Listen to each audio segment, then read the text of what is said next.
Hello Wicco, Mr. Eric here, and today we're going to be looking at Gmail and how to get started using it, as well as just a couple of tips on how to organize it and how to just send a proper email to somebody, because you'll probably be wanting to start, if you haven't yet, you'll be wanting to start excuse me, can't talk. You'll be wanting to start to use your email to get in touch with teachers, if you're homesick, or if you missed an assignment, or for things along those lines. So to get to Gmail, as always, with Google, you probably have an icon down on your taskbar. It's the little mail with the red M on it. I would recommend that you bookmark it here on your bookmarks bar. To do that, again, you just click and drag it down here. Or, of course, you can click the apps waffle and you can grab it from there. When you get to your Gmail, you're going to see something that looks like this, and it lands you right on your inbox. And you can see I've got kind of all my big list of emails here of things that I've been working on.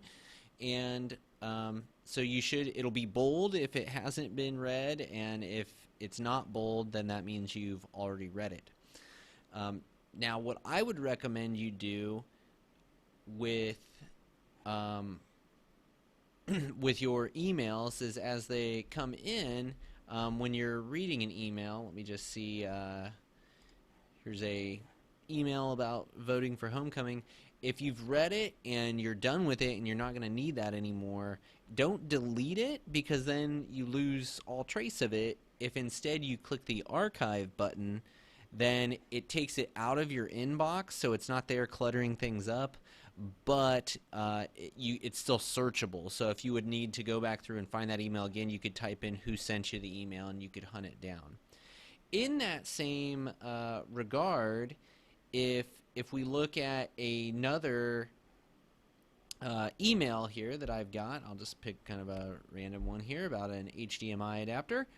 And if it's something that you're going to need later, you can create labels, and you can see I've got kind of a number of labels here that I can label things with. And so if I say I wanted to put this in my elementary documents label folder, I click that and click apply, and now this is tagged with elementary docs. So if I come over here to my elementary docs label, then it shows me any emails that I have tagged with that label. So this is a way that you can organize your emails. Like maybe you have a social studies label, a science label, an English label, and then or maybe different teachers, and you can just you can send those emails to live under those labels, and that gets them A, out of your inbox, but also it B, lets it maybe makes them easier to find later on down the road.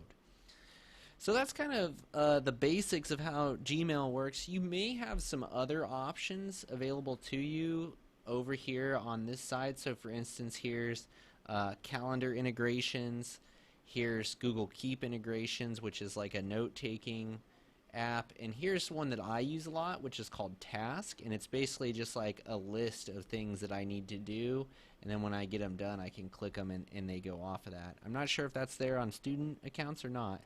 These are called Gmail add-ons, and it can just add some more functionality to it. That being said, those are your basics. Let's look at actually writing an email.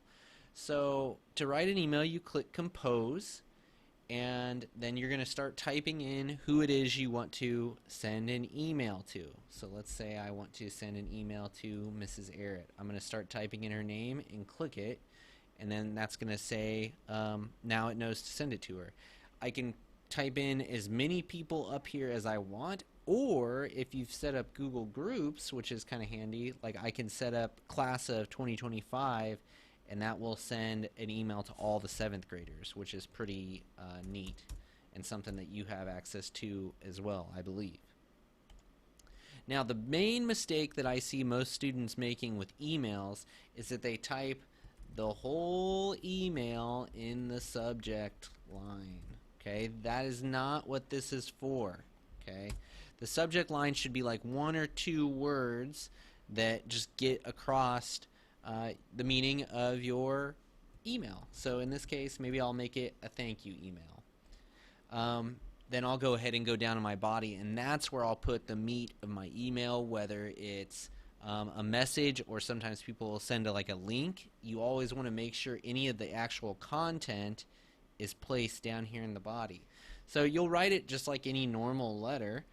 So you'll say, hello, I just wanted to thank you for being a great teacher.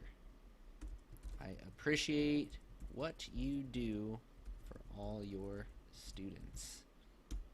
Okay, and maybe you want to consider when you go through to practice writing a good email, maybe you make it a thank you and send it to a teacher that's done something nice for you, or a football coach or volleyball coach, or maybe you're just somebody that's in the school that's had a positive impact on you, a friend. But anyway, and then you'll do a signature. And I usually end with something like, have a nice day, something along those lines. Now, you might want to sign your name after that. I already have a signature built in to my Gmail. I'm not going to get into that in this video, but you probably want to end it with your name at least at the end as well. So there's a properly structured email. We've got our recipient. We've got a short subject. We've got an introduction, and then the body, and then some sort of a closing with your name down at the bottom. And now we can go ahead and send it off. So those are your basics of Gmail and writing an email. As always, if you need extra support or have any questions, please feel free to get in touch. Have a nice day.